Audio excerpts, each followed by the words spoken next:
할렐루야. 2021년 유아평화교회 창립 기념 주일 예배에 오신 여러분들을 환영합니다.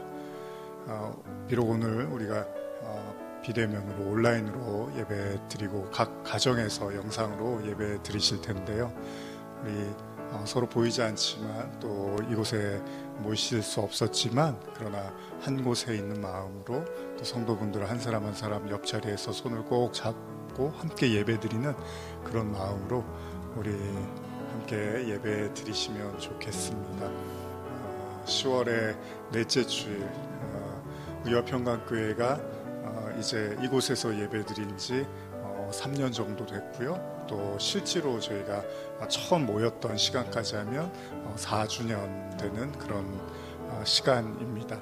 오늘 예배를 통해서 깊은 하나님을 만나시기를 축복하고요. 무엇보다 우리가 하나님께 지금까지 인도하심을 감사하고 또 물론 코로나로 인해서 여러 가지로 어려운 형편과 모양으로 왔지만 그럼에도 불구하고 또 지금까지 인도하신 하나님께 감사와 찬양의 그런 시간 되셨으면 좋겠습니다.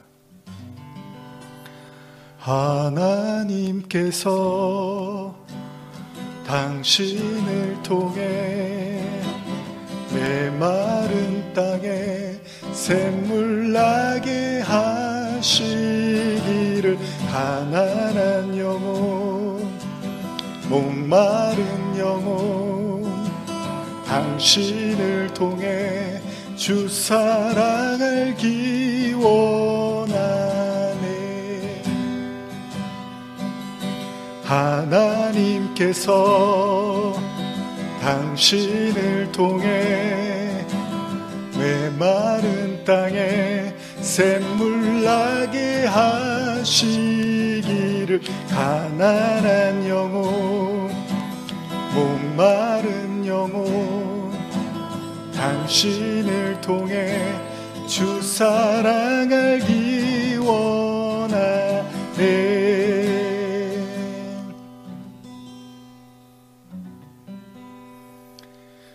지금까지 이렇게 하나님께서 우리 인도하시고 여기까지 걸어오면서 참 생각지도 못했던 우리가 이런 코로나라는 시간도 같이 보냈지만 그래서 저희가 거의 이제 2년 가까운 시간을 격주로 예배를 드리기도 하고 또 온라인으로 그냥 쭉 예배 드렸던 시간들도 있고 그러면서 이제 전화로 저희가 안부를 묻고 서로 그렇게 걸어왔는데요. 그러면서도 사실 제 마음속에 우리가 이런 예배를 이제 저도 녹화하는 그런 시간들이 많았는데 물론 텅 빈 교회에서 혼자서 설교를 하고 또 찬양을 하고 예배를 녹화하면서도 그럼에도 불구하고 비록 우리가 한 자리에 같이 모이지 못한다 하더라도 운행하시는 성령님께서 하나님은 눈에 보이시지는 않지만 어디에든 함께 하시잖아요. 그렇기 때문에 여러분들이 비록 핸드폰을 통해서 영상을 통해서 예배 드리신다 하더라도 정말 진심으로 저와 여러분들의 마음이 정말 진심으로 하나님께 나아가길 원한다면 그런 장소와 공간의 제약을 받지 않고 충분히 마음이 전달되어지고 또 하나님의 말씀이 누려지고 느껴지는 그런 시간이 될 거라는 그런 또 확신 속에서 이렇게 또 온라인 예배를 오랫동안 또 할 수 있었던 것 같습니다. 가끔 이제 연락하시다 보면 이제 말씀 들으시고 저한테 전화도 주시고 교회 분들도 그렇고 또 외부 분들도 그렇고 연락 주실 때마다 저도 참 큰 위로가 됐고요. 힘을 내서 더 열심히 또 설교해야겠다라는 그런 생각을 또 하게 되기도 했습니다. 참 감사하고 고마운 또 무엇보다 여러분들이 멀리서 또 계속해서 교회를 향해서 기도해 주시고 또 어려운 가운데서도 또 헌금해 주시고 또 여러 모양으로 교회를 섬기고 사랑해 주셨던 모든 우리 성도분들께 진심으로 다시 한번 또 감사의 말씀드리고 하나님께서 다 그렇게 여러분들 통해서 역사하시고 인도하신 줄 믿습니다. 특별히 이제 교회에 학생 한 명 있잖아요. 저희 딸아이하고 또 열심히 우리 섬겨주시고 아이 또 성경 공부해 주시고 하신 우리 전도사님, 또 보이지 않게 여러 가지 모습으로 지난 또 시간들을 이렇게 섬김으로 함께 해 주셨습니다. 모든 성도분들께 다시 한번 깊은 감사를 드리고요. 아무쪼록 우리 권사님들, 또 집사님들, 그리고 우리 성도분들, 학생 이르기까지 모두가 다 건강하시고, 전도사님도 마찬가지고요. 다 또 우리 병상에 계신 우리 성도님도 하나님께서 늘 보이시지 않지만 지켜주시고, 또 가장 좋은 길로 하나님이 인도해 주시고 함께 해 주시기를 또한 간절히 기도드립니다. 우리 그런 의미에서 잠깐 제가 이 찬양 부를 동안 지난 1년을 또 뒤돌아보시면서 여기까지 인도하신 하나님께 감사드리는 기도의 시간을 가졌으면 좋겠습니다.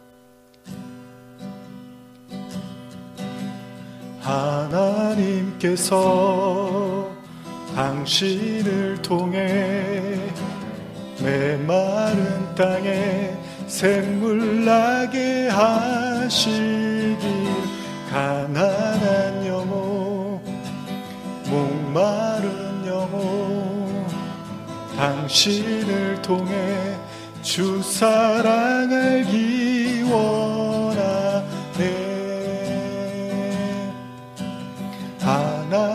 하나님께서 당신을 통해 메마른 땅에 샘물 나게 하시기를, 가난한 영혼, 목마른 영혼, 당신을 통해 주 사랑 알기 원하네.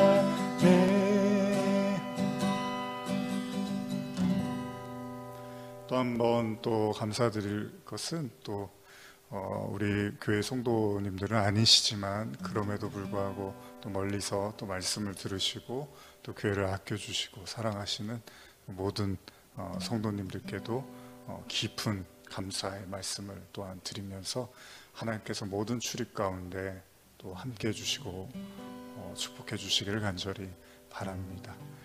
그렇게 하나님께 모든 영광을 올려드리면서 우리 다 같이 사도신경으로 하나님께 나아가시겠습니다.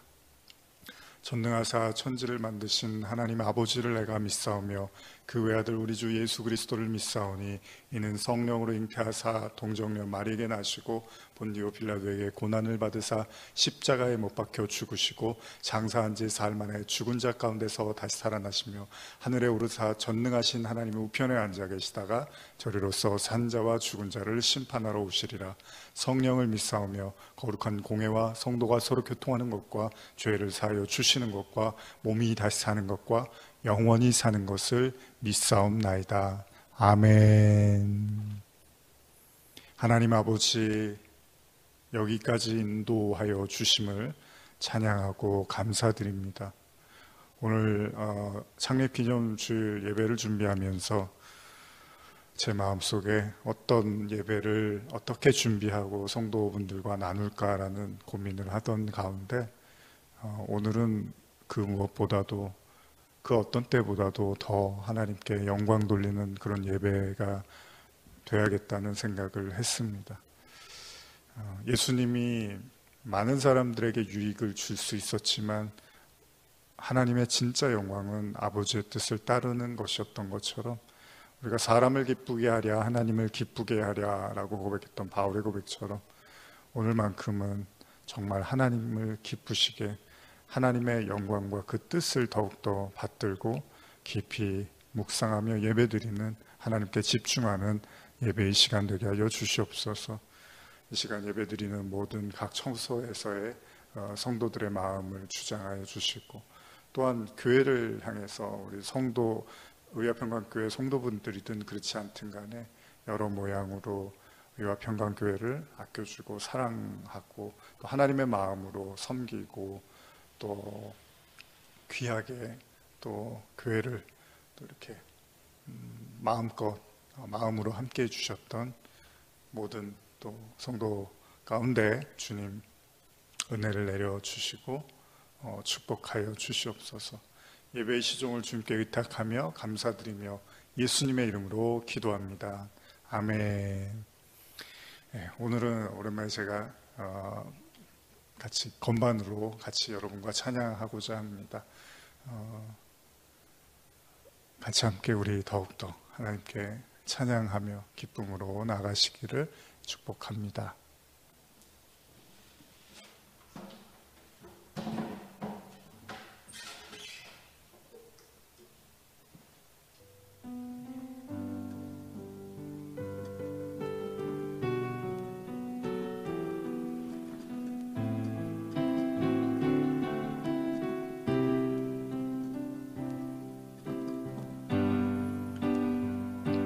아침에 주의 인자심을 나타내시며 밤마다 주의 성실하심을 베품이 좋으나이다. 여호와께 감사하며 주의 이름을 찬양. 여호와께 감사하며 주의 이름을 찬양. 여호와여 주의 행사가 어찌 그리 크신지요. 주의 생각이 심히 깊으시나이다.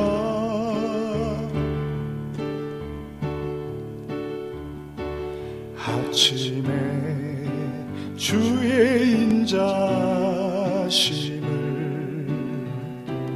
나타내시며 밤마다 주의 성실하심을 베풀미 좋으나이다.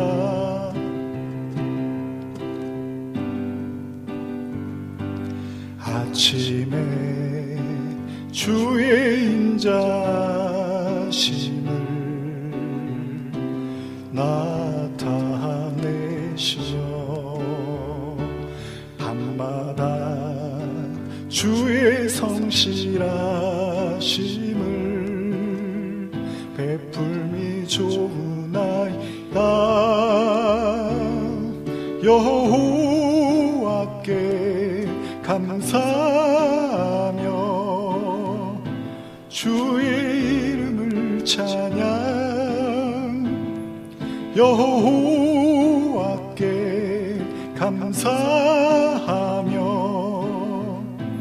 주의 이름을 찬양. 여호와여 주의 행사가 어찌 그리 크신지요. 주의 생각이 심히 깊으시나이다.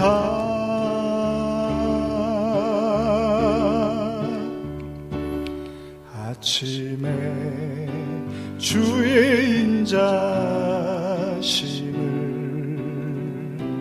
나타내시며 밤마다 주의 성실하심을 베풀미 좋으나이다.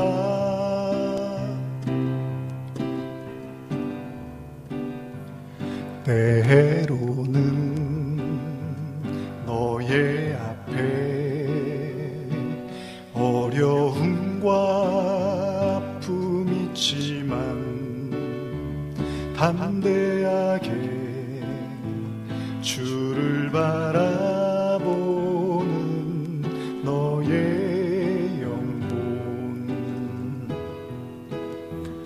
너의 영혼 우리 볼 때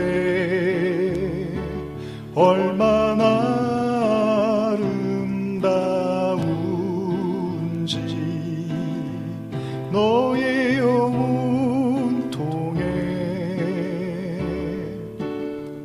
큰 영광 받으시 하나님을 찬양 오 할렐루야.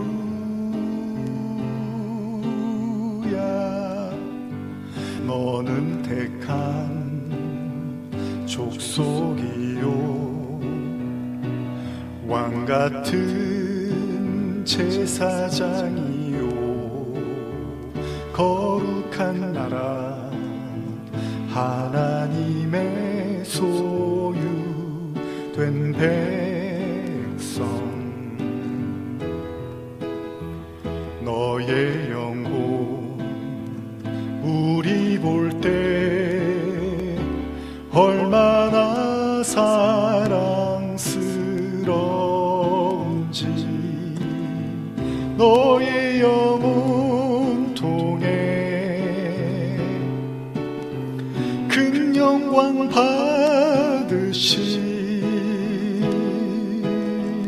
하나님을 찬양 오 할렐루야.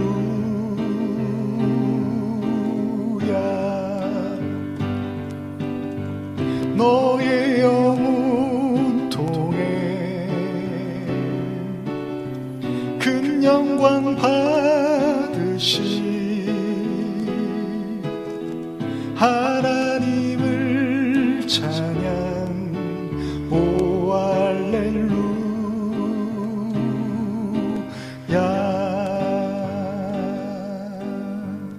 너의 영혼 통해 큰 영광 받으시 하나님을 찬양 오 할렐루야.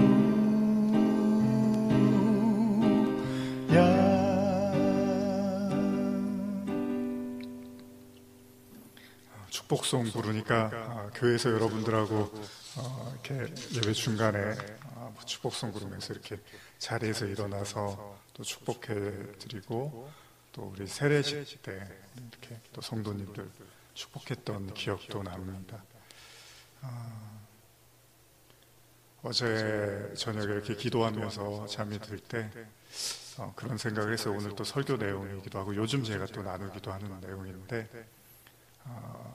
우리의 삶에서 사실은 즐거운 일도 있지만은 괴로운 일도 있고 또 기쁜 일도 있지만은 슬픈 일도 많이 있잖아요. 그래서 혼자 그냥 그런 생각을 해서 하나님 이렇게 즐거운 일이 좀 더 많고 기쁜 일들이 더 인생에 많으면 하나님을 믿으면서도 믿을 맛도 나고 또 더 믿어야겠다는 생각을 하지 않겠습니까? 그런데 뭐 하나님을 믿는다고 해서 우리가 슬픈 일이 없고 괴로운 일이 없는 게 아니잖아요. 그런 이제 혼자서 하나님하고 그런 기도를 하다가 전도서 말씀 이렇게 떠오르더라고요. 그 전도서에 보면 3장 말씀이죠. 뭐 일반이다. 제가 요즘 설교도 많이 했지만 슬픈 만큼 또 기쁜 일이 생기고 또 기쁜 일이 생기는 만큼 또 슬픈 일도 생기고 그래서 하나님께서 인생에게 노고를 주사 애쓰게 하신 것을 보았다고 전도서 기자가 말을 하거든요.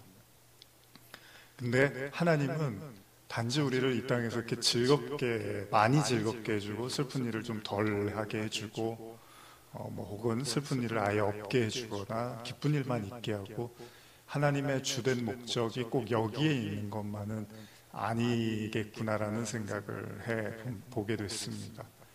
그러니까 하나님은 전도서 말씀에서는 사실 하나님이 원하는 것은 우리가 이 땅에서 노고하고 수고한다는 건 사실 노고한다, 수고한다, 고생한다는 건 단지 기쁜 일만은 아니잖아요.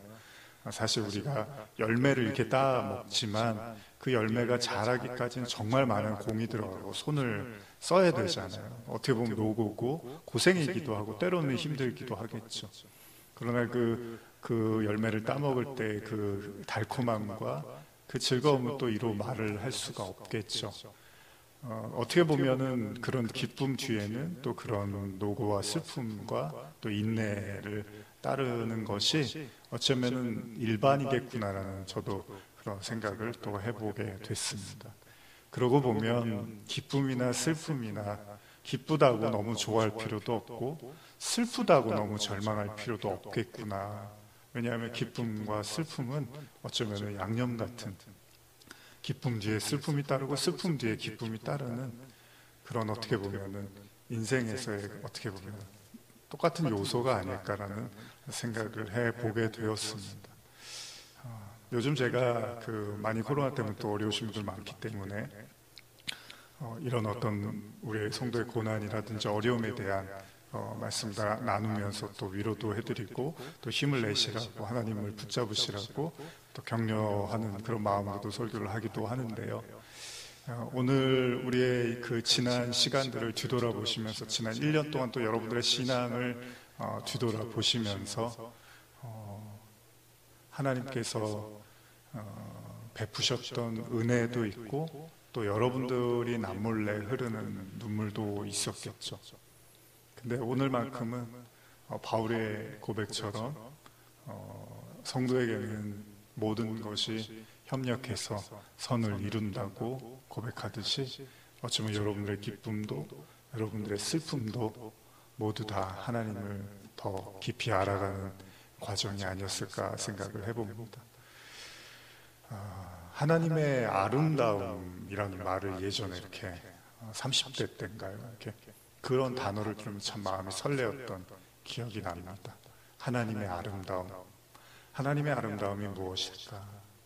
어쩌면 우리의 감정에 너무나 매몰돼서 우리의 슬픔이라든지 절망이나 그런 감정들에 너무 매몰되어서 하나님의 아름다움을 우리가 보지 못할 때도 많이 있겠죠. 그러나 그런 우리의 마음과 감정조차도 다 하나님이 우리에게 주시고자 하는 더 큰 선물을 향한 하나님의 재료라면, 오늘 그 모든 마음의 짐도 다 하나님 앞에 내려놓고 오늘은 하나님의 아름다움을 느끼며 찬양하며 경험하는 그런 시간 됐으면 좋겠습니다. 혹시 찬양 아시는 분들 한번 같이 불렀으면 좋겠는데, 시편 8편의 다윗의 고백이죠. 여호와 우리 주여, 주의 이름이 온 땅에 어찌 그리 아름다운지. 이 찬양 함께 부르면서 하나님의 그 아름다움을 같이 찬양하고 싶습니다.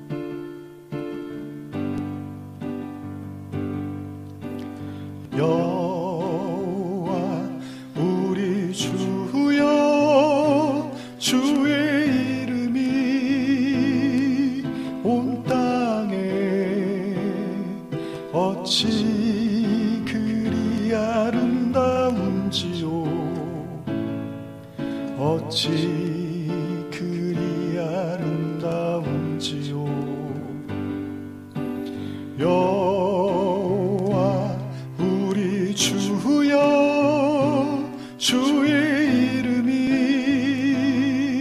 온 땅에 어찌 그리 아름다운지요, 어찌 그리 아름다운지요.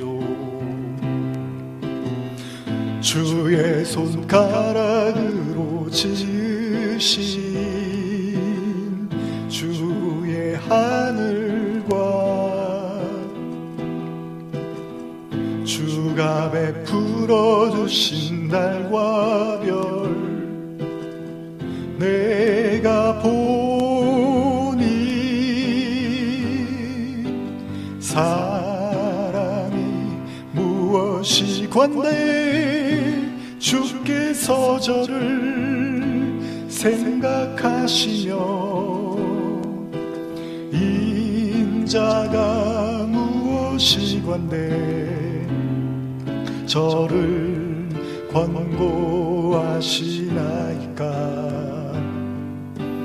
여호와 우리 주여, 주의 이름이 땅에 어찌 그리 아름다운지요 어찌 그리 아름다운지요 여호와 우리 주여 주의 이름이 온 땅에 어찌 그리 아름다운지요 어찌 그리 아름다운지요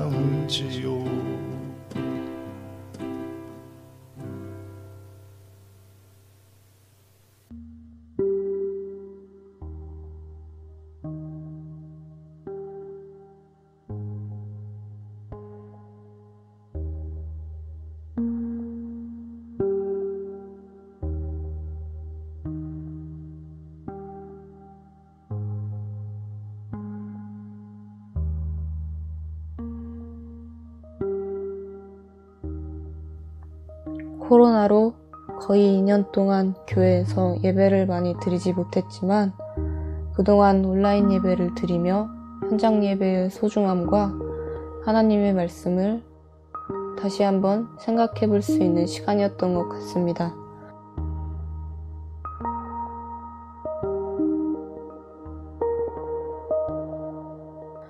오늘 창립기념주일을 맞이하며 4년 전 의화평강교회가 첫 시작을 했을 때부터 지금까지의 모든 예배가 다 하나님이 인도하여 주셨기 때문에 이렇게 지금도 예배드리며 걸어갈 수 있음을 생각해 봅니다.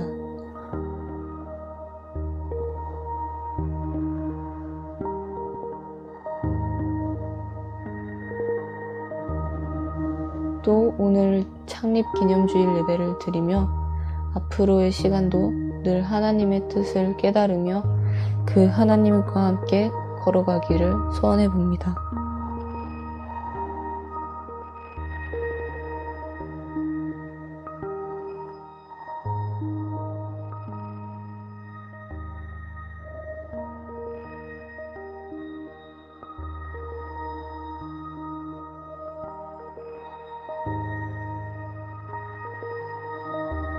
교회 예배당을 들어갈 때마다 보이던 성경 한 글귀를 읽어봅니다.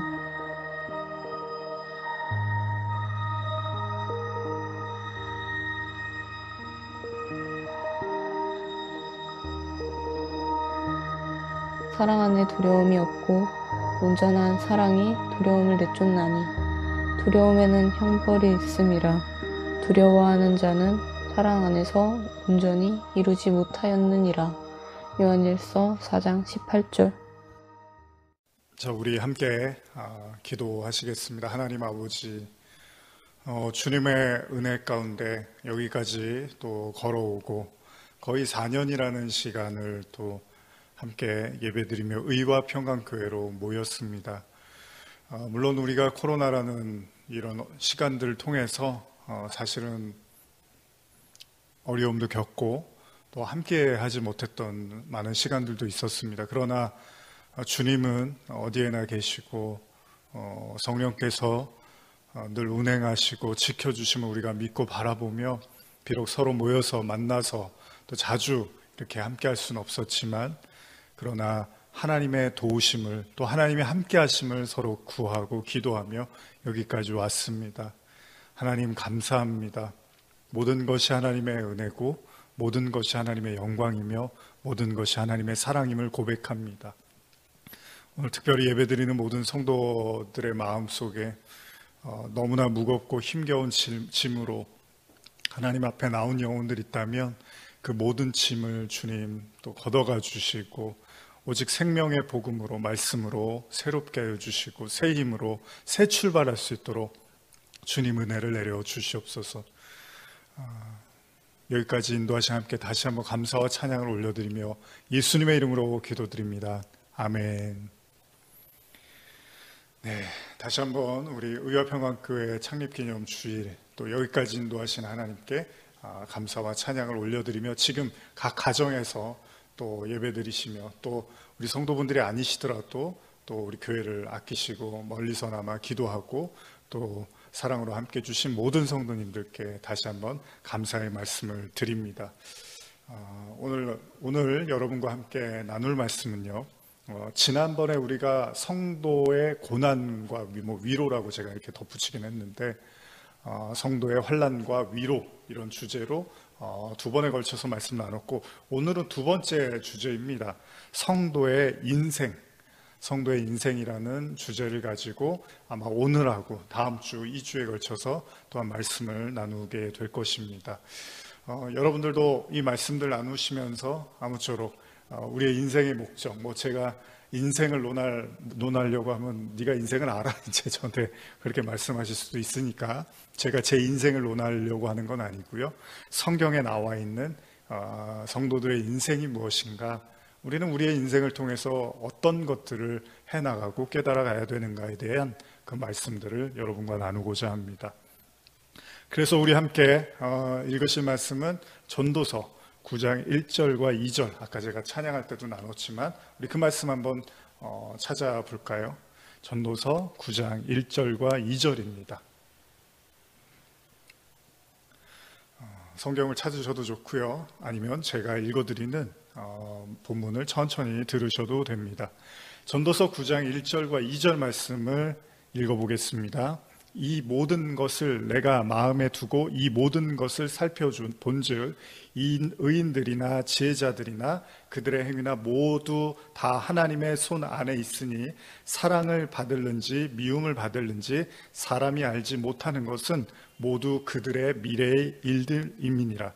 모든 사람에게 임하는 그 모든 것이 일반이라. 의인과 악인, 선한 자와 깨끗한 자와 깨끗하지 아니한 자, 제사를 드리는 자와 제사를 드리지 아니하는 자에게 일어나는 일들이 모두 일반이니 선인과 죄인, 맹세하는 자와 맹세하기를 무서워하는 자가 일반이로다. 자, 여기까지 본문 우리가 읽으셨는데 요즘 최근에 제가 이 본문들을 좀 여러 가지 형태로 여러분과 나눴던 기억이 납니다. 아까도 제가 찬양하면서도 여러분과 말씀을 나눴지만은 그 일반이다라는 뜻, 이게 좀 잘 이해가 안 가실 수 있어서 제가 우리말 성경으로 한 번 더 읽어드리겠습니다. 내가 이 모든 것을 생각하고 나서 결론을 내리기는 의인들과 지혜로운 사람들과 그들이 하는 일은 모두 하나님의 손에 달려있고 그 누구도 자기 앞에 놓은 것이 사랑인지 미움인지 알지 못한다는 것이다. 모든 사람 앞에 놓인 운명은 다 같다. 의인이나 악인이나 선한 사람이나 나쁜 사람이나 정결한 사람이나 부정한 사람이나 희생제물을 드리는 사람이나 드리지 않는 사람이나 다 마찬가지다. 선한 사람도 똑같고 나쁜 사람도 똑같고 맹세하는 사람도 똑같고 두려운 마음에 맹세하지 못하는 사람도 똑같다. 지금 여기에서 일반이라는 얘기를 우리말 성경에서 똑같다라는 표현으로 쓰고 있습니다. 여러분, 지금 성경 말씀을 읽었는데 동의를 하십니까? 여기 보면 모든 사람 앞에 놓인 운명이 다 같다고 이야기를 합니다. 선한 자, 깨끗한 자, 깨끗하지 아니한 자, 제사를 드리는 자, 드리지 않는 자, 이들 모두에게 일어나는 일이 다 똑같대요. 심지어 선인과 죄인, 맹세하는 자와 맹세하기를 무서워하는 자가 일반이래요. 여러분, 이 말씀을 생각하시면 똑같다라는 얘기잖아요.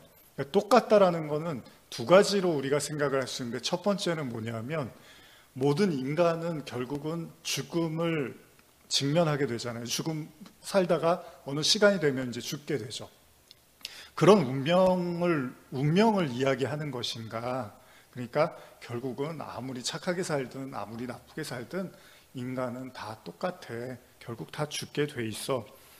이런 이야기를 하는 건가? 아니면 선한 사람이나 나쁜 사람이나 그들에게 일어나는 모든 일들이 다 똑같다라는 이야기인가? 그러니까 무슨 얘기냐면요, 하나님이 아까 제가 찬양할 때도 말씀드렸지만 어떤 사람은 굉장히 행복해 보이고 문제가 없어 보이는 것 같아요. 날마다 아무런 문제 없이 걱정 근심 없이 사는 것처럼 보여요. 근데 어떤 사람은 정말 매일마다 고통받고 고난만 받는 것 같아요. 그러면 우리가 봤을 때는 저 사람하고 이 사람은 너무나 현실적으로 다른, 저도 사실 그런 생각을 많이 하거든요.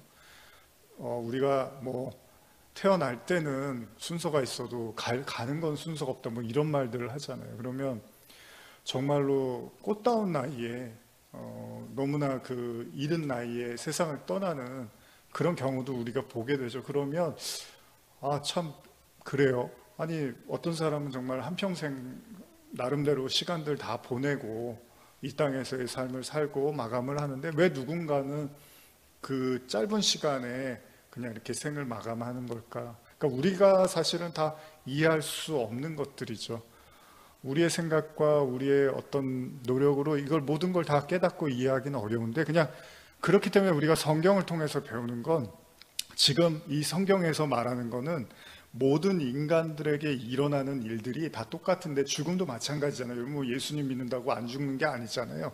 그러니까 모든 사람이 다 죽지만 동일하게 또 한 가지의 관점에서는 모든 사람에게 일어나는 일들이 다 같을 수 있다는 거죠. 우리가 봤을 때는 그렇지 않은데, 그리고 또 한 가지 조금 더 구체적으로 이걸 더 얘기를 한다면 사실은 복음적인 관점에서 보면 우리가 그러잖아요. 착한 일 많이 했다고 구원받고 나쁜 일 많이 했다고 구원 안 받는 게 아니잖아요.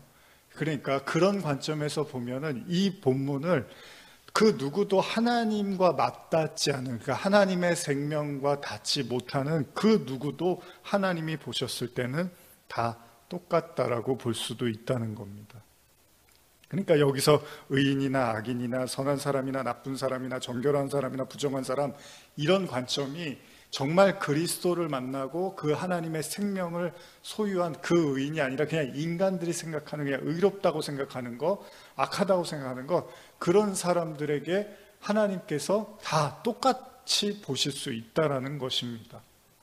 그러니까 하나님은 뭐만 보신다?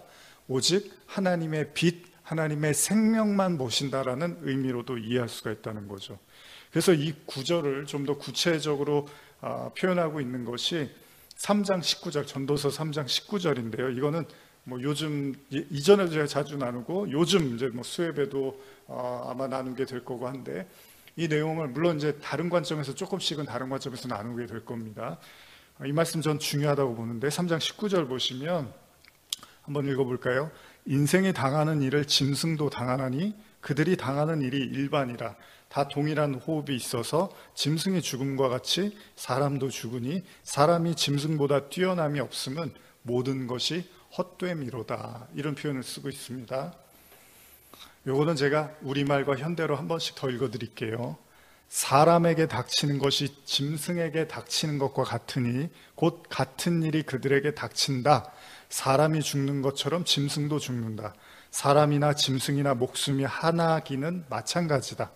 사람이 짐승보다 더 나을 것이 것도 없으니 모든 것이 허무하구나. 현대어도 한번 읽어드릴까요? 인간과 짐승이 다 같이 똑같은 공기를 마시다가 죽어갈 존재라면 인간이 짐승보다 잘났다고 큰 소리 칠 자격이 어디 있다는 말인가. 모두 우스꽝스럽고 헛되다. 자, 이런 이야기를 하고 있어요. 사실 이 부분에 대해서도 여러분들이 동의를 하시는지 한번 생각해 보셔야 되는데, 저는 이 말씀을 처음 제가 깊이 좀 묵상했던 게 한 8년 전이 되는데, 어느 날 이제 주일날 말씀을 이렇게 막 준비하고 주일 아침까지도 설교를 제대로 이렇게 설교문을 작성하지를 못했어요. 그러니까 굉장히 이제 일주일 내내 기도하고 설교를 하려고 막 애를 썼는데 이렇게 막 와닿지가 않는 거예요. 저도 그 당시만 해도 이제 마음에 뭔가 이렇게 시원하게 와닿지 않으면 그 설교를 그냥 포기했어요. 그냥 뭐 어느 주제 정해놓고 무조건 써나가는 게 아니라 뭔가 하나님이 주시는 영감을 굉장히 이제 기대를 하고 기도를 하던 가운데서 그 주일 전날까지도 이제 저녁 뭐 11시, 12시가 됐는데도 도저히 설교를 다음날 설교 준비를 못 하겠더라고요. 그런데 이제 잠에 들고 이제 꿈속에서 이제 뭔가 그 안에서도 이제 설교 준비를 하다가 이제 이 말씀을 꿈속에서 이제 접하게 됐던 거죠. 그러고 나서 이제 깨서 이 말씀을 가지고 이제 설교를 했던 게 요즘 이제 제가 수요일 날 이제 설교를 시작하는 주님을 기다리는 신부들의 믿음에서 이제 그 가나안 여인에 대한 이야기를 하면서 이제 그 짐승 얘기가 나오거든요. 그런 내용들을 이제 그 당시에 이제 묵상을 하게 됐는데, 그러고 나서 제가 이 말씀을 굉장히 중요하게 보고 있습니다. 그러니까 여기 보시면은 인생이 당하는 일을 짐승도 당하나니 그들이 당하는 일이 다 일반이다, 이런 표현을 써요. 그러니까 심지어는 성경은요, 사람들의 구분, 그러니까 선한 사람, 악한 사람, 뭐 제사를 드리는 사람, 못 드리는 사람 다 똑같아. 이것도 사실 우리가 이해가 안 가는데, 여기서 한 걸음 더 나가서 전도서의 3장 19절은 인생이나 짐승이나 다를 바가 없다라고 이야기해요. 심지어는 사람도 죽으니 사람이 짐승보다 뛰어남이 없으면 모든 것이 헛것이다, 이런 표현을 쓰고 있습니다. 참 심오하죠. 뭐 어떤 분들은 이게 불쾌할 수도 있어요. 아니, 사람이 낫지 짐승보다는. 또 뭐 그렇게 물론 뭐 많은 분들이 그렇게 생각하겠지만, 또 한편으로 저는 그런 거예요. 뭐 옛날에 시 얘기할 때 뭐 연탄 함부로 발로 걷어차지 말라고, 너는 누군가에게 그렇게 뜨겁게 불태워 본 적 있냐, 뭐 이런 내용, 뭐 시 같은 거 있었잖아요. 뭐 저도 돼지고기 참 좋아하지만은 그 삼겹살 잘 먹고 하는데 고맙죠. 어떻게 보면 돼지가 그렇게 우리의 식탁에 올라서 자기 어떻게 보면 몸을 내주는 거잖아요. 과연 사람이 짐승보다 낫다라고 뭐 보편적으로는 우리가 그렇게 생각을 하는데, 성경은 지금 굉장히 심오한 얘기를 하고 있습니다. 사람이나 짐승이나 목숨 하나기는 마찬가지고, 사람이 짐승보다 더 나을 것도 없으니 모든 것이 허무하구나, 이런 말을 하고 있습니다. 근데 제가 이 본문을 왜 나누냐 하면, 사실 전도서 3장 18절의 그 앞절에 제가 지금 읽지는 않았지만은, 전도서 3장 18절에 보면 하나님께서 인생들에게 그 노고를 주시는 이유, 그 이유를 이야기하시면서, 하나님이 인생들에게 노고를 주시는 이유는 사람이 짐승보다 낫지 않다라는 걸 깨닫게 하시려고 한다라는 그런 본문 다음에 지금 나오는 내용이거든요. 근데 이 내용은 이제 제가 앞으로 수요예배 때도 좀 다룰 거기 때문에 깊이 다루진 않겠지만, 여러분들이 지금 이런 내용들을 보면서 그럼 도대체 인생이라는 게 뭐 좀 더 이렇게 의롭게 살려고 하는 게 목적인가 했더니, 또 여기 보면 의롭다고 해서 뭐가 다른 것도 아니고, 또 뭐 악하다고 해서 뭐가 또 다른 것도 아니고, 다 일반이다라고 하는 내용들에 대해서 우리가 그러면 어떻게, 인생이 뭘까, 뭐 이런 이제 고민을 하게 되죠. 많은 사람들이 각자 자기 나름대로 그 목적 의식을 가지고 살죠. 내가 내 삶에서 이런 어떤 의미 있는 일을 좀 했으면 좋겠다.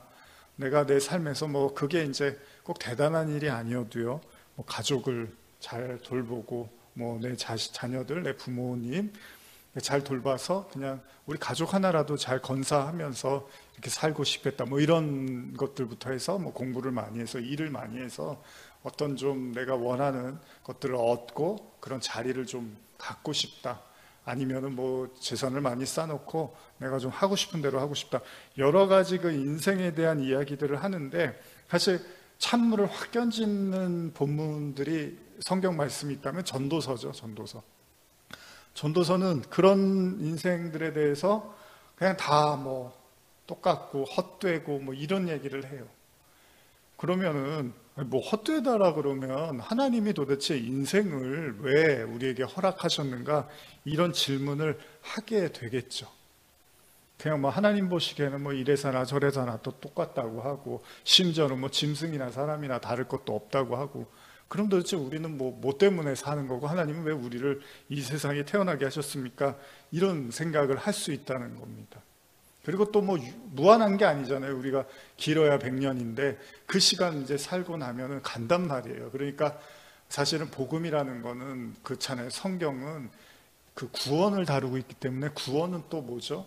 죽음과 생명에 대한 이야기니까 굉장히 진지한 거죠. 우리가 병원 가면은 응급실 같은데 저도 가끔 이렇게 보면 정말로 그 생과 사를 넘나드는 정말 사투를 벌이는 경우들이 많이 있죠. 그런 데서는 정말 의사 선생님들이나 뭐 간호사 선생님들도 정말로 막 긴장하고 어떻게든 살리기 위해서 굉장히 애를 쓰는 모습들을 우리가 보게 되는데, 사실 복음이 그런 거예요. 그렇죠? 복음으로 우리가 누리고 기쁨도 누리고 나누고 하지만, 사실 복음의 가장 근본적인 역할은 죽을 수밖에 없는 생명을 이렇게 구하는 거란 말이죠. 그런 측면에서 본다면 지금 전도서 말씀이 모든 게 헛돼, 그리고 심지어는 하나님의 눈으로 봤을 때는 다 일반이야, 다 똑같아 보여라고 이야기를 했을 때, 그럼 우리는 그런 얘기 듣기 싫어요. 뭐 인생 좀 재밌게 살고 의미 있게 살려고 그러는데 뭐 헛되다 그러고 똑같다 그러면 그건 살 맛이 납니까? 이런 생각을 할 수도 있지만, 거기에서 성도는 멈추는 게 아니라, 그렇다면 과연 하나님이 우리에게 인생을 통해서 무엇을 깨닫기를 원하는가? 도대체 우리는 어떤 삶을 살아가야 되는가? 이런 아주 본질적인 질문을 하는 것은 매우 중요한 것이겠죠. 좀 길지만요, 제가 전도서 2장 1절에서 1절 이하를 좀 중간중간 끊어서 읽을 수도 있는데, 한번 여러분들께 우리말 성경으로 좀 읽어드릴게요. 설교하듯이 한번 여러분들 들어오셨으면 좋겠어요. 여러분들은 어떤 생각인지 한번 이 말씀 한번 들어보시면 좋을 것 같습니다. 내가 또 마음속으로 말했다. 자, 시험 삼아 내가 무엇을 즐거워하는지 알아보자. 결국 이것 역시 허무할 것뿐이었다. 내가 웃음에 대해서 미친 짓이라고 했고, 쾌락에 대해서는 그게 무엇이냐고 했다. 내가 포도주에서 즐거움을 찾아보려고 했지만 내 마음은 여전히 지혜 쪽으로 기울었다. 참 어리석게도 사람들이 하늘 아래에 살면서 무엇을 하며 살아야 좋을지 알아보려고도 했다. 이게 지금 솔로몬 이야기죠. 솔로몬이 이제 자기 고백을 하는 거예요. 도대체 인생이 뭐고, 뭘 하는 게 좋은 거고, 뭐를 하나님이 원하시는 거고, 이런 고백을 하면서 지금 3절에 보니까 포도주에서 즐거움을 찾아보려고 했다라는 거죠. 그러니까 술도 마셔보고 그랬는데 이건 아닌 것 같다 해서 지혜 쪽으로 기울였고, 도대체 사람들이 하늘 아래서 살면서 무엇을 하며 살아야 좋을지 고민을 했다는 거잖아요. 계속 4절부터 읽어보겠습니다. 그래서 나는 이것저것 큰 일들을 벌였다. 나 자신을 위해 집들을 지었고 포도원도 심어보았다. 정원과 과수원을 만들고 그 안에 온갖 과일나무들을 심었다. 나무를 기르는 숲에 물을 대려고 못도 만들었다. 남녀 종들을 사들이기도 했으며 내 집에서 종들이 태어나게도 했다. 나는 또 나보다 앞서 예루살렘에서 다스렸던 어느 누구보다도 많은 소와 양떼들을 소유해 보았다. 이제 소유로 갑니다. 한번 많이 가져보면 어떤가 이런 생각을 한 거예요. 8절입니다. 금은과 왕들의 보물과 여러 지방의 독특한 보물을 나 자신을 위해 모으기도 했다. 노래하는 남녀들과 남자들이 좋아하는 첩들도 수없이 많이 거느렸다. 이제 다 해보는 거예요. 이것도 해보고 돈도 가져보고 사람도 가져보고 연애도 해보고 다 해보는 거예요. 이렇게 나는 나보다 앞서 예루살렘에 있던 그 누구보다도 크게 세력 있는 사람이 되어 남 부러울 게 없었고 지혜도 여전히 내게 있었다. 진짜로 이제 왕이니까 뭐가 부럽겠습니까? 남 부러울 것 없이 다 가지고 다 누렸어요. 자, 그리고 나서 10절입니다. 나는 무엇이든지 내 눈이 원하는 것은 멀리하지 않았고 무엇이든지 내 마음이 기뻐하는 것은 절제하지 않았다. 내 마음이 내 모든 수고를 기뻐했고 이것이 내 모든 수고에 대한 보상이었다.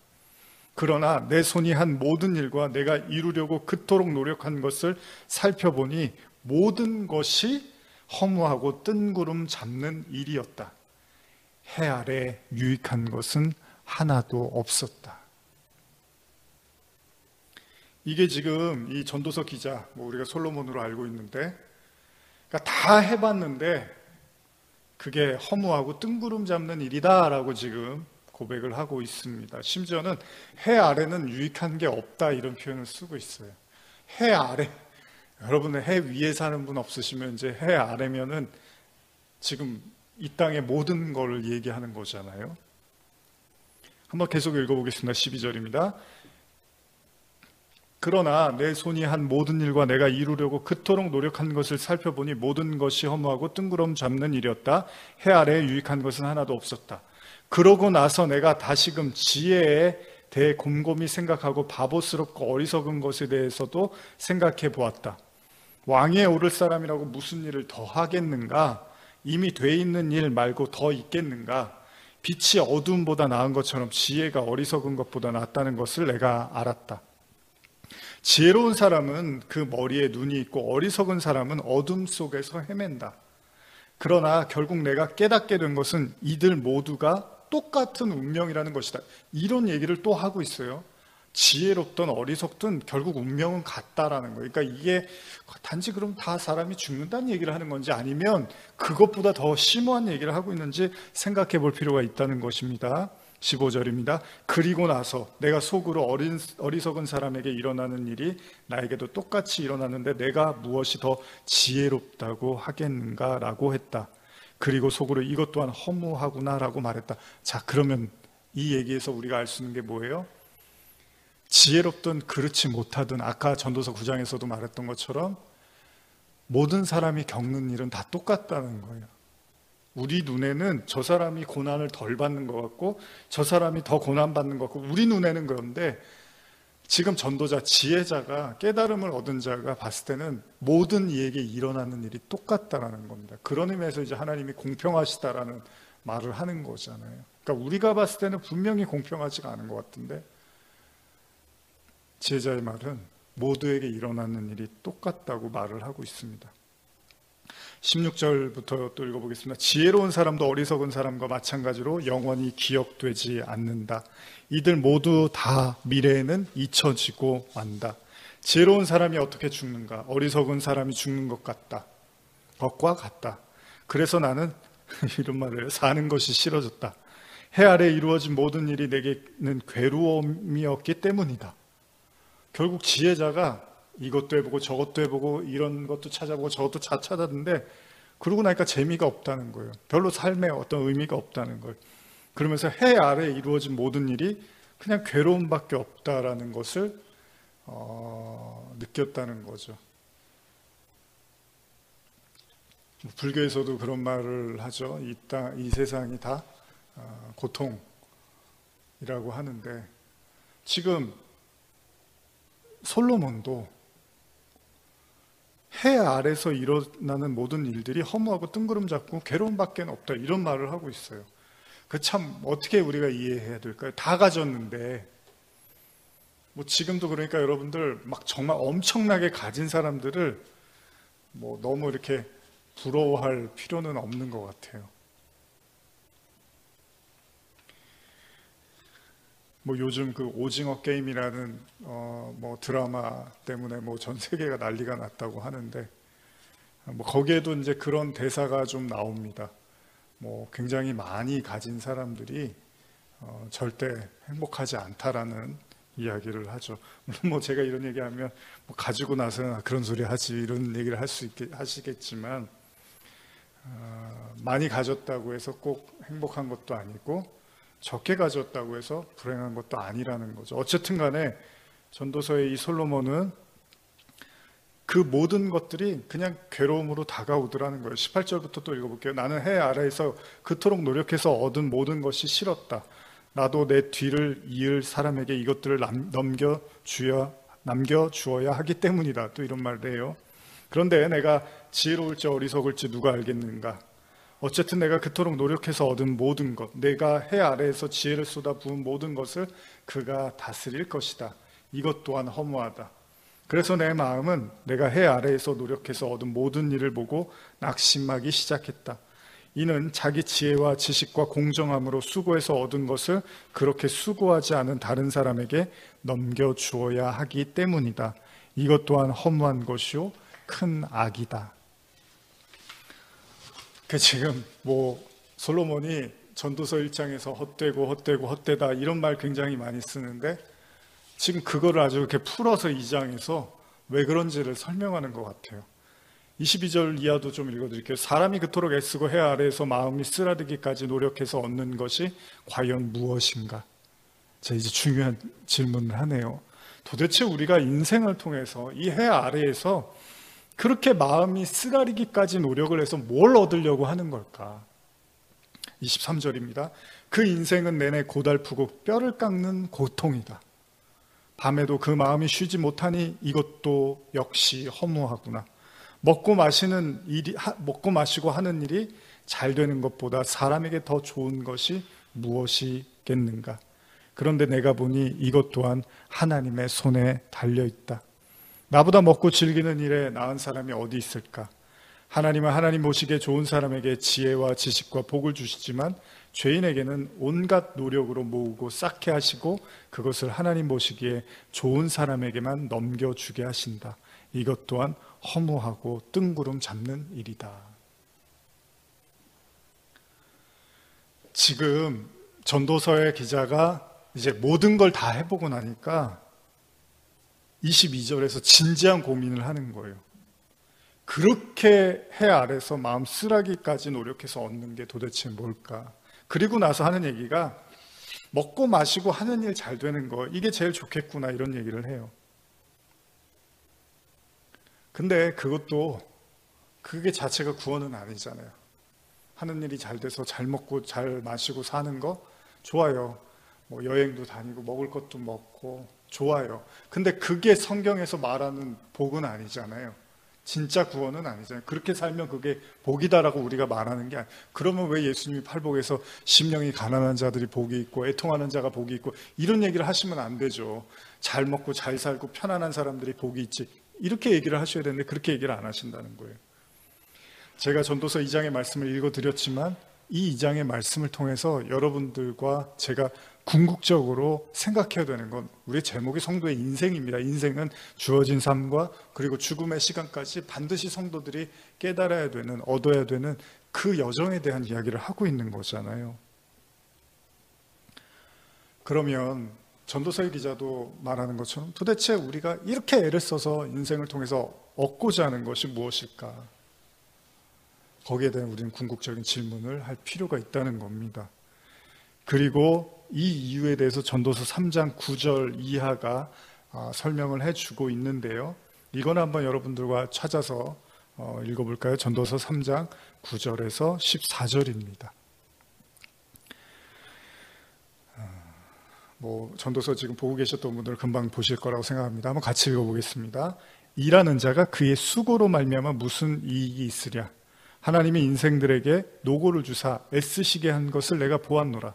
하나님이 그 모든 것을 지으시되 때를 따라 아름답게 하셨고 또 사람들에게는 영원을 사모하는 마음을 주셨느니라. 그러나 하나님이 하시는 일의 시종을 사람으로 측량할 수 없게 하셨도다. 여기까지만 읽겠습니다. 그러니까 이 전도서 기자의 궁극적, 사실 솔로몬을 최고의 지혜자라고 하니까 솔로몬보다 더 지혜로운 사람이 없는 거예요. 그럼 여러분과 저는 이 얘기가 좋든 싫든 우리가 성도라면 이게 진짜 깨달음이구나라고 이렇게 받아들여야 되는 거잖아요. 그럼 뭐 헛되다 그러고 그냥 다 부질없다 그러니까 이런 얘기 뭐하러 들어, 이게 아니라 제가 예전에도 설교하면서 말씀드렸지만 헛된 것과 헛되지 않은 것, 헛된 것과 헛되지 않은 것, 헛되지 않은 것을 설명해 주기 위해서 전도서 기자가 헛된 걸 치워주는 거잖아요. 여러분, 우리가 시험 문제 풀다 보면 사지선다, 오지선다 하면은 하나씩 답이 아닌 거는 버려야 되잖아요. 그리고 답인 거를 체크해야 되잖아요. 그러면 전도서 말씀에 헛되고 헛되다라는 거는 여러분들에게 삶의 그냥 무의미함과 공허함을 얘기하고 싶은 게 아니라, 그런 투정을 부리는 게 아니라 진짜 헛된 것을 알아야지만 헛되지 않은 것을 알 수 있기 때문에 전도서 기자가 헛되지 않은 걸 먼저 우리에게 보여주는 거죠. 헛된 것을 먼저 가르쳐주고 그것을 통해서 진짜 헛되지 않은 게 뭔지를 우리한테 지금 이야기하려고 하는 거예요. 그러니까 하나씩 지금 버리는 거예요. 지금 이 이야기를 써나가면서 이런 것들 해봤더니 부질없고, 이런 것들 해봤더니 의미 없고, 이런 것들 해봤더니 별거 아니더라. 그러면 더 중요한 무언가가 있지 않겠느냐라고 말을 하고 있다는 거죠. 그것이 무엇입니까? 지금 저와 여러분들이 읽은 전도서 3장 11절, 바로 영원을 사모하는 마음. 하나님이 인생들에게 주고 싶은 것이 영원을 사모하는 마음이래요. 제가 한번 더 우리말 성경으로 한 번 더 읽어드릴게요. 9절부터요. 사람이 열심히 일해서 얻는 것이 무엇인가? 내가 보니 그것은 하나님께서 사람들에게 주신 고통이었다. 여기도 그렇게 쓰고 있어요. 하나님은 모든 것을 그분의 때에 아름답게 만드시고 사람들의 마음속에 영원을 사모하는 마음을 주셨다. 그러나 하나님께서 하시는 일의 처음과 끝을 다 알지는 못하게 하셨다.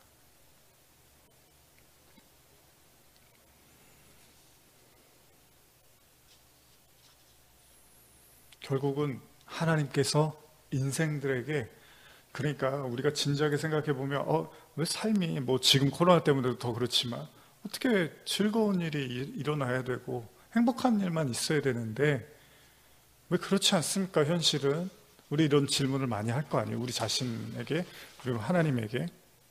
그런데 하나님께서는 그 일들을 통해서 영원을 사모하는 마음을 깨닫기를 원한다는 거죠.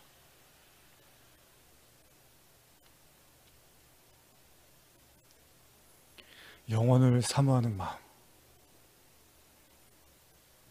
그렇다면 영원을 사모하는 마음은 뭘까요?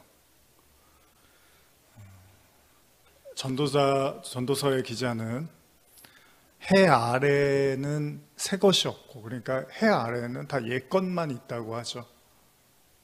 그래서 이건 다 어떻게 보면은 부질없고 공허하고 뜻없는 것들이다라고 지금 계속해서 강조를 하고 있어요. 그러면 저와 여러분들이 이 전도서 기자의 이야기처럼 이 땅을 살아가면서 내가 생각했을 때 이게 나에게 행복을 줄 거라고 생각을 했는데 가져보니까 그렇지가 않네. 나는 그러면은 이거를 이루면 내가 굉장히 행복할 거라고 생각했는데 그걸 이뤄보니까 그렇게 행복하지가 않네. 내가 원하는 생각했던 그대로 이렇게 되면은 내가 굉장히 기쁠 거라고 생각했는데 그게 아니었네. 이게 다 이제 전도서 기자와 같은 이야기잖아요. 하나씩 하나씩 그런 것들이 부질없고 큰 뜻과 의미를 갖지 못한다는 걸 알아가면서, 그러면 이제 자연스럽게 성도의 시선이 어디로 가느냐? 하나님께서 우리에게 인생을 주신 것은 이 땅에서 우리가 물론 뭐 잘 먹고 잘 살고 누리고 단지 이런 것들을 위해서 인생을 허락하신 게 아니라 궁극적으로 정말로 우리가 의미 있고 뜻 있고 우리를 정말 살아있게 하는, 우리가 정말 살아있다는 것을 느끼게 해줄 수 있는 유일한 대상은 이 해 아래에 있는 그 어떤 것이 아니라 해 위에 있는 바로 그분이시겠구나라는 그 마음으로 눈을 돌리라는 거죠. 근데 여러분, 참 재미있는 건 진짜 그러면 하나님이 해 위에 계시고 이 땅에는 하나님이 안 계시냐? 그건 아니잖아요. 그래서 제가 요즘 가끔 그런 설교를 하는데, 하나님은 어디에나 계시고 지금 여기에도 계시고 여러분 가운데도 계시겠죠. 그러면 눈에 보이지는 않으시지만 하나님이 어디에나 함께 하시고 여러분들이 구하고 기도하면 여러분들이 함께 하시는데, 그러면 전도자가 지금 솔로몬이 이 모든 것들이 다 부질없고 의미 없다면 오로지 인생에서 가장 중요한 것은 하나님을 알고 하나님을 만나는 것이다라는 지금 그런 얘기를 하고 싶은 거잖아요.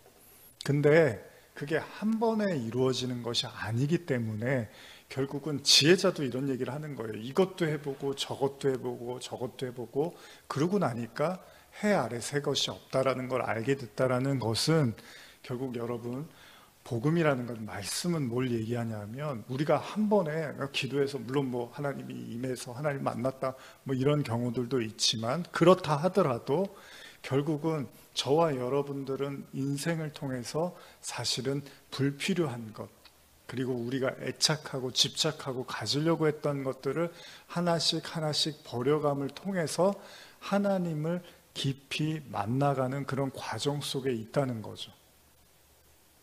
그러니까 우리는 하나님을 열심히 찾고 하나님을 구하고 기도 많이 하고 그러면 되는 거 아니에요 라고 생각을 하지만, 사실 전도자의 말은 그게 아니에요.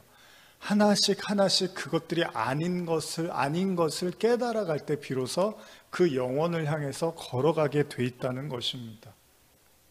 이게 어떤 의미냐면요, 누가복음 24장 33절 이하에 보시면 그 예수님이 부활하신 그 예수님께서 제자들을 만나는데 제자들이 뭐라고 하죠? 예수님이 제자들에게 나타나서 예를 들면 누가복음 24장 36절에서 38절 보시면 이 말을 할 때 예수께서 친히 그들 가운데 서서 이르시되 너희에게 평강이 있을지어다 하시니 그들이 놀라고 무서워하여 그 보는 것을 영으로 생각하는지라.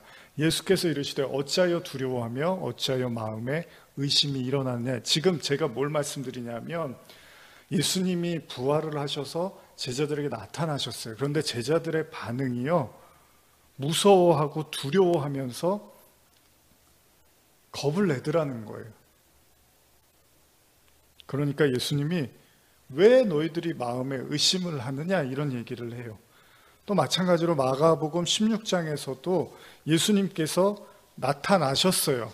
그런데 제자들이 뭐라 그러냐면 16장 13절 14절 보시면 두 사람이 가서 남은 제자들에게 알렸을 때 역시 믿지 아니하니라. 그 후에 11제자가 음식 먹을 때 예수께서 그들에게 나타나사 그들의 믿음 없는 것과 완악한 것을 꾸짖으시니 이는 자기가 살아난 것을 본 자들의 말을 믿지 아니함이로라. 무슨 이야기를 하냐 하면 말이 쉽죠. 인생을 통해서 하나님을 깨닫는 거 알겠어요. 그렇게 하고 있고요. 그렇게 믿고 있어요. 이제 이렇게 우리는 생각을 하지만 실제로 제자들조차도 예수님과 같이 공생애를 보냈고 그리고 부활하신 그분이 옆에 오셨음에도 불구하고 제자들이 믿지를 못하더라는 거예요. 두려워하더라는 거예요. 그래서 우리가 출애굽기도 그렇지만 제가 예전에 말씀드렸지만은 그 이스라엘 백성들이 광야에서 막 이렇게 마실 물이 없고 이러면 어떤 일이 일어나죠? 항상 모세를 원망을 하죠. 그러면 모세는 막 하나님께 기도를 해요. 이러다가 다 죽게 생겼으니까 물을 좀 주십시오. 뭐 이렇게 기도를 해요. 그러면은 나중에 하나님께서 그 은혜를 베푸시죠. 그때 이 이스라엘 백성들의 반응이 뭐냐면 도대체 하나님이 계신 거야 안 계신 거야 이렇게 갈등을 하더라는 거예요. 그러니까 이게 여러분과 제가 전도서 말씀 보면 그렇죠. 인생의 목적이 하나님을 아는 거죠. 그거 누가 모르겠어요 라고 하지만 실제로 들어가 봤을 때는 제자들도 그렇고 이스라엘 백성들이 광야에서 하나님을 만나고 이스라엘 출애굽을 해오고 그렇게 하나님과 동행을 했음에도 불구하고 어려움이 찾아올 때마다 사실은 하나님을 믿지를 못하고 인정을 못하더라는 겁니다. 그러면은 제가 예전에도 설교를 했지만 그러면은 하나님께서 뭐 그런 일이 안 생기게끔 계속해서 문제를 해결해 주시면 좋잖아요.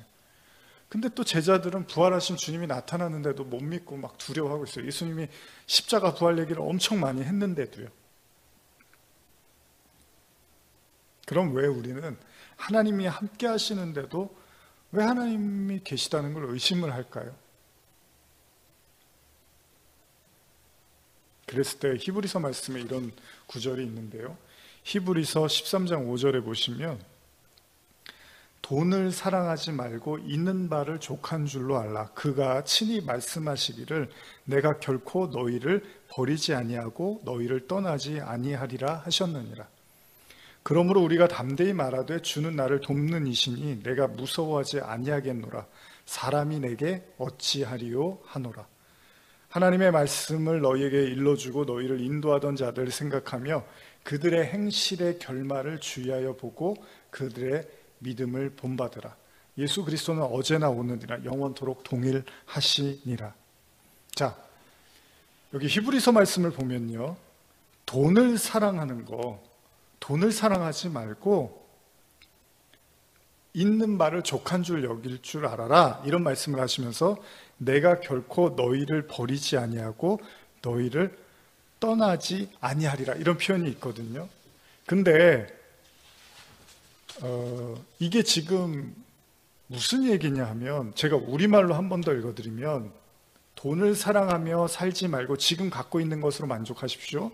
주께서는 친히 내가 너를 결코 떠나지 않겠고 또 결코 버리지 않을 것이다 라고 말씀하셨습니다. 그러므로 우리는 담대히 말합니다. 주는 나를 돕는 분이시니 나는 두려워하지 않을 것이다. 사람이 나를 어찌하겠느냐.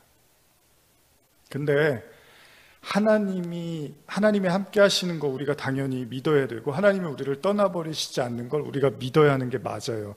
그런데 왜 뜬금없이 돈을 사랑하지 말고 지금 갖고 있는 것으로 만족하십시오라는 표현이 나오는데, 이것을 잘 생각해 보면, 우리가 지난주에 또 욥기 고난 이야기 하니까 이제 환난 이야기가 욥을 빼놓고 말씀할 수가 없어서 이제 욥의 이야기를 했는데, 자, 욥을 생각해 보면 욥의 처지가 사실은 솔로몬하고 비슷한 처지처럼 보여요. 굉장히 의로웠고요. 가진 것도 많았고, 가족들도 아주 많았고요. 재산도 많고, 종들도 있고, 정말 아쉬울 거 없고 부러울 거 없는 사람이었어요. 물론 뭐 욥이 솔로몬처럼 막 술에 취하고 뭐 그랬던 것 같지는 않지만, 어쨌든 간에 하나 아쉬울 게 없었던 사람이란 말이죠.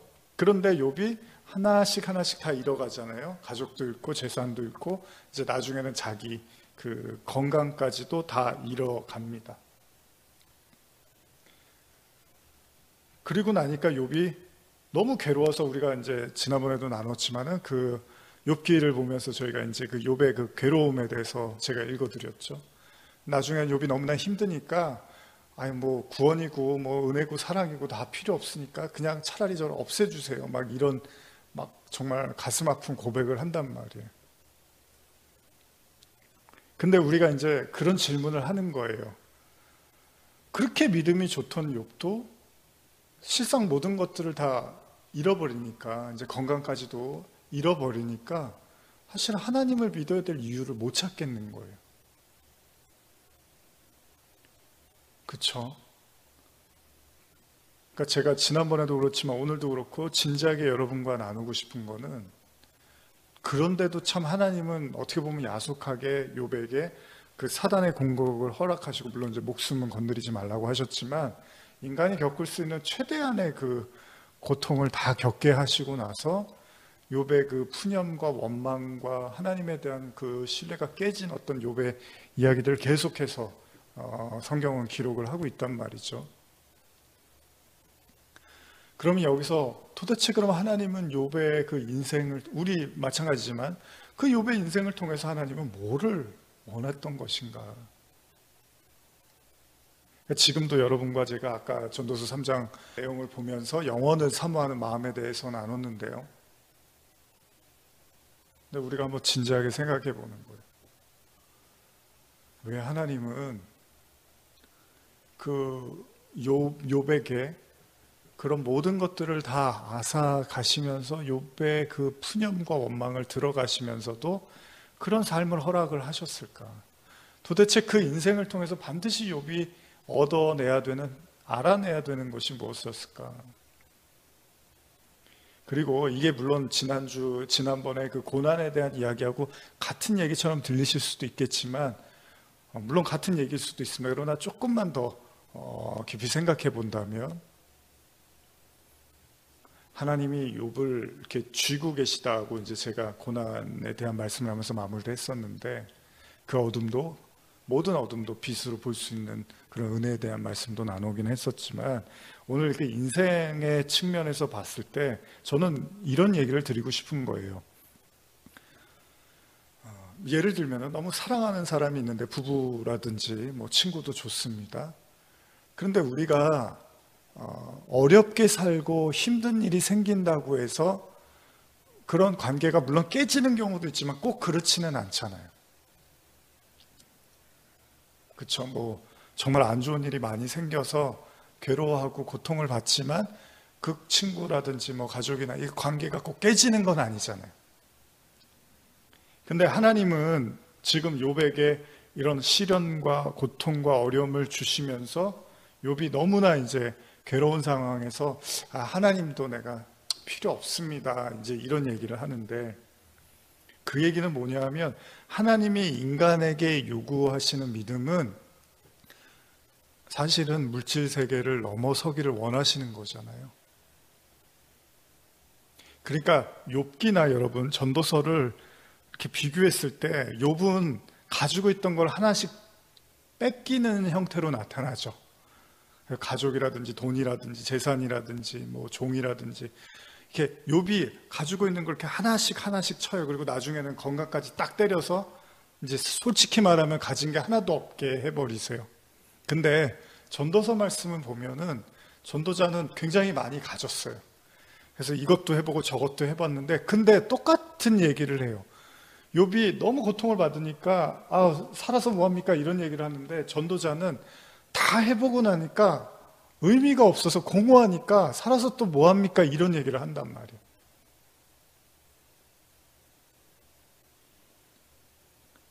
그렇게 생각해 보면 우리가 봤을 때는 전도자가 되고 싶겠죠. 욥 같은 그런 일은 겪고 싶지 않겠죠. 그런데 하나님은 뭐라 그래요? 일반이라고 하죠. 그러니까 우리가 봤을 때는 욥은 고난을 너무 받았어. 거기에만 우리가 이제 욥의 고난은 참 힘들었겠다고 생각을 하는데, 사실은 전도자가 겪었을 마음의 고통도 결코 쉽지 않았다는 겁니다. 왜요? 전도자도 똑같은 거예요. 욥은 뺏겨서 힘들었다면 전도자는 가졌는데 의미가 없는 걸 알아버리니까 이게 더 덧없는 거예요, 이게. 그러니까 지금 제 드리는 말씀 잘 한번 생각해 보세요. 과연 뺏긴 것만 아픈 건가? 가졌는데도 의미가 없어도 그것도 문제예요, 여러분. 그러니까 똑같은 얘기를 해요, 전도자도. 삶을 살기가 싫어졌습니다, 이런 얘기를 해요. 그러면은 여러분, 욥이라든지 전도자가 그런 모든 것들을 하나하나씩 이제, 욥은 사실 그러니까 그런 의미에서 욥은요, 여러분, 하나하나 빼앗겨 가는 것에 대한 뭐를 지금 하나님은 시험하시는 거죠? 그 소유에 대한, 사실은 그 소유가 나의 행복과 나의 삶과 나의 생명을 보장해 주고 있다는 착각으로부터 하나님이 하나씩 끊어가는 겁니다. 근데 솔로몬은, 전도자는 똑같은 거예요. 그 소유를 다 갖게 하심으로써 근데 이게 아무런 행복이 안 되네요 라고 똑같이 깨닫게 하시는 거예요. 그러니까 우리는 몰라요. 하나님이 저와 여러분들은 삶에서 어떻게 다룰지는 몰라요. 그런데 우리가 전도서 3장의 말씀을 생각해 보면 일반이라고 하니까, 그러면 하나님은요, 지금 모든 사람들에게 어떤 방식으로든지 우리는 모르지만 똑같은 형태로 지금 복음과 진리와 말씀을 삶에서, 환경에서 나타내고 있는 거예요. 근데 그게 우리 눈에 봤을 때는 솔로몬 보면은 저 사람은 뭐 고생 하나도 안 하고 사는 것 같아. 욥은 정말 안 됐다. 우리 눈에는 이렇게 보이지만 하나님은 그냥 형태만 다를 뿐이지 똑같은 고난을 주시고 있다는 거죠. 그래서 제가 아까 찬양하면서도 슬픔이나 기쁨이 여러분 일반 같은 걸 수도 있다라고 말씀을 드리는 거예요. 중요한 건 슬픔에 매여 있고 기쁨에 매여 있는 게 아니라, 중요한 건요, 솔로몬처럼 부자였으면 좋겠다, 욥과 같은 고난을 안 받았으면 좋겠다, 이런 게 중요한 게 아니라, 그거는 우리 생각이고, 하나님은 그 모든 환경과 다양성을 통해서 하나님은 하나 가리키는 거예요. 뭐요? 해 아래 새 것이 없다.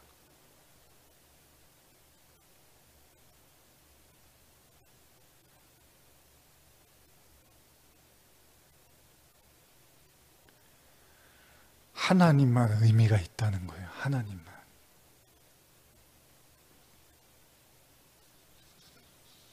그러니까 제자들도 마찬가지예요. 공생의 3년을 쫓아다니면 뭐합니까? 부활하셔서 나타나도 무서워서 떨고 있어요. 그러니까 이게 믿음은 안중에도 없는 거예요, 사실은. 오늘날의 우리 신앙도 그렇습니다. 이 아까 이스라엘 백성들도 물이 있을 때 하나님이 계시고 물이 없을 때 하나님 안 계시고 이런 얘기를 하는 게요, 하나님이 원하는 궁극적인 그 믿음에는 관심이 없어요, 사실 인간은. 그래서 제가 그러잖아요. 아니, 천국에 계셔야만 하나님이 계시냐고. 이 땅에도 하나님이 계신데 왜 이 땅에서는 우리가 그 하나님을 기뻐하지 못하고 천국에 가면 나중에는 기뻐할 수 있을 것 같고, 그게 아니라는 거예요. 그러니까 하나님은 그렇게 시간과 장소와 공간에 매여서 우리가 그런 신앙을 갖는 걸 원하는 분이 아니라는 겁니다. 그럼 바울이 말한 게 다 거짓말이에요. 예수님이 말씀하신 게 다 거짓말이래요. 하나님 나라는 너희 안에 있다. 너희가 무엇을 먹을까 마실까 그런 거 염려하지 말아라. 먼저 그 나라를 구하라. 다 거짓말이 되는 거예요. 그럼 마귀가 예수님한테 돌을 떡으로 만들고 위에서 떨어져서 안 죽는 거 보여주고 세상 부귀영화 줄 테니까 절하고, 그게 맞는 얘기죠. 이 세상에서는 그게 통용되고 그게 사는 거니까. 근데 하나님은 그 정도 수준의 믿음을 우리에게 말씀하시고 싶은 게 아닌 거예요. 근데 오늘날도 마찬가지예요. 오늘날도 우리는 그 물질 세계를 가지고 하나님의 유무를 판단한단 말이죠. 그래서 대놓고 하나님이 욥에게 보여주는 거예요. 그 물질이 다 끊어졌을 때 그때 너는 나를 어떻게 생각할 거니? 그 물질이 다 끊어졌을 때 그때 너는 믿음을 어떻게 이야기할 거니? 그 네 모든 소유와 의지했던 것들이 다 사라졌을 때 그때 너는 뭘 기대할 거니? 뭘 기대해요? 기대할 게 없어져 버려요, 욥이. 물질 세계가 사라져 버리니까 욥이 기대할 게 없어요. 하나님에 대한 기대가 있었어요? 없었단 말이죠. 근데 하나님은 거기까지 데리고 가는 거예요, 믿음을. 그래서 솔로몬도 똑같은 말 하는 거예요. 그거 다 헛것이야. 사라질 거야. 뭐 우리가 그러잖아요. 죽으면 10원 한 장 못 가져간다고. 맞아요. 이 땅에서나 필요하지. 그거 죽으면 한 장 못 가져가는 건데, 그게 마치 우리의 생명인 것처럼, 그게 마치 우리의 삶인 것처럼, 뿌리인 것처럼 그렇게 착각하고 산단 말이죠, 인간은.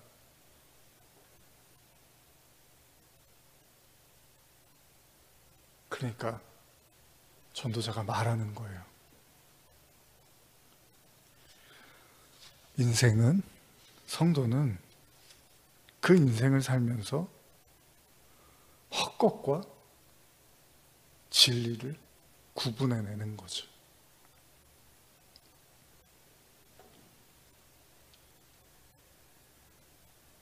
여러분들은 어떠십니까? 진짜 하나님이 원하시는 믿음. 여러분들은 정말 해 아래 것들을 의지하고 계십니까? 아니면 해 위의 것을 의지하고 계십니까? 골로새서 말씀처럼 너희가 그리스도와 함께 다시 살리심을 받았으면 위의 것을 찾으라고 하는데, 여러분들은 그 위의 걸 지금 찾고 계십니까? 아니면 아직도 그 해 아래 새 것이 있을 거라고 생각하고 그 해 아래서 아직도 그걸 나의 목숨이나 생명이라고 여기고 계십니까? 오늘 우리가 창립기념 주일을 맞이하면서 저와 여러분들의 마음에, 신앙의 문에, 믿음의 눈에 이제 그 해 위에 그 영원을 향한 문이 열리고, 우리가 오로지 관심을 갖고 믿고 의지해야 될 것은 여호와 하나님 한 분밖에는 없구나라는 그 진짜 생명이, 헛것들을 뚫고 참 생명이 여러분과 제 안에 거해서 이 모든 시간들, 환경 속에서 하나님과 동행하며 나가시기를 간절히 소원합니다. 기도하시겠습니다. 하나님 아버지, 감사합니다.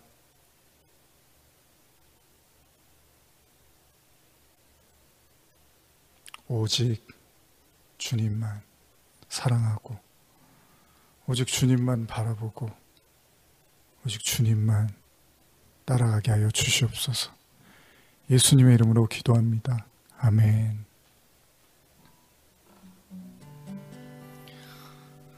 이제 예배를 마치면서 우리 함께 예배 드리실 때 자주 불렀던 찬양이죠. 온 땅의 주인이라는 찬양을 함께 부르시면서 오늘 모든 예배를 마치겠습니다. 오늘 말씀을 기억하시면서 정말 여러분과 제가 하나님께 관심이 있어야 됩니다. 기도를 들어주시면 계시고 기도를 안 들어주시면 안 계신 그런 하나님이 아니고요. 기도를 들어주시든 들어주시지 않든, 소유가 있든 없든 그 하나님께 눈을 돌려야 합니다. 그것이 전도자와 욥기를 통해서 우리에게 말씀하신 인생의 목적입니다. 영원을 사모하는 마음, 그 마음을 하나님께서 부어주시기를 간절히 축복합니다. 온 땅에 주인 되신 주님이 내 이름 아시며 상한 맘 돌보네. 어둠을 밝히시는 새벽별 방황하는 내 맘 주의 길 비추네. 나로 인함이 아닌 주가 행하신 일로 나의 행함이 아닌 오직 주로 인하여 나는 오늘 피었다 지는 이름 없는 꽃과 같네. 바다에 있는 파도 안개와 같지만 주는 나를 붙드시고 부르짖음 들으시며 날 귀하다 하시네.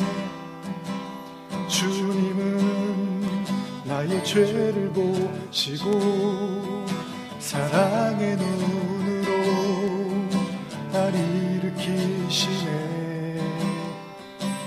바다를 잠잠하게 하시듯 내 영혼의 폭풍 고요케 하시네.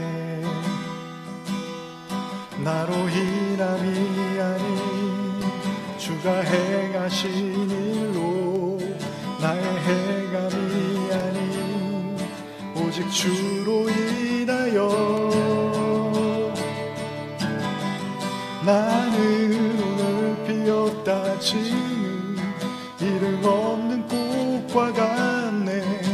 바다에 있는 파도 안개와 같지만 주는 나를 붙드시고 부르짖음 들으시며 날 귀하다 하시네.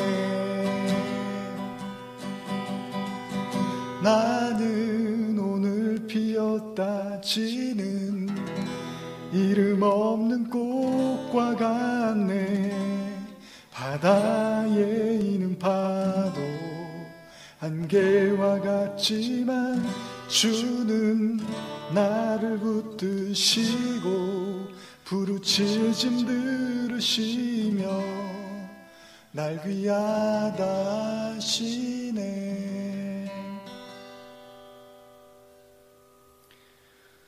지금은 우리 주 예수 그리스도의 은혜와 하나님 아버지의 사랑과 성령의 교통하심이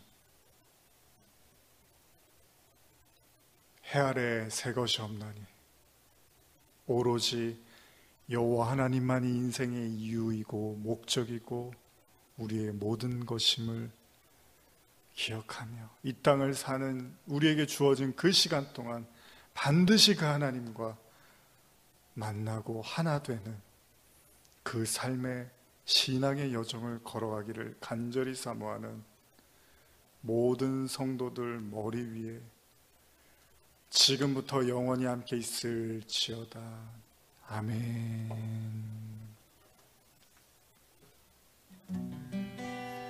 나는 오늘 피었다 지는 이름 없는 꽃과 같네.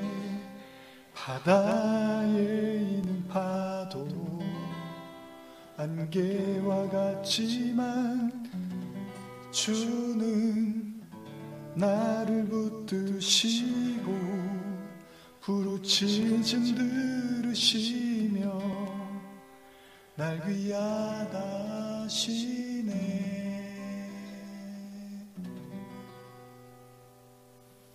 오늘 다시 한번 우리 의화평강교회를 또 섬기고 사랑하시는 모든 성도분들께 다시 한번 감사의 말씀을 드리며 더 큰 축복으로 하나님께서 함께 하시기를 또한 소원합니다.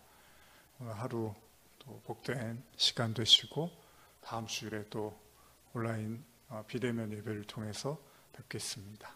감사합니다.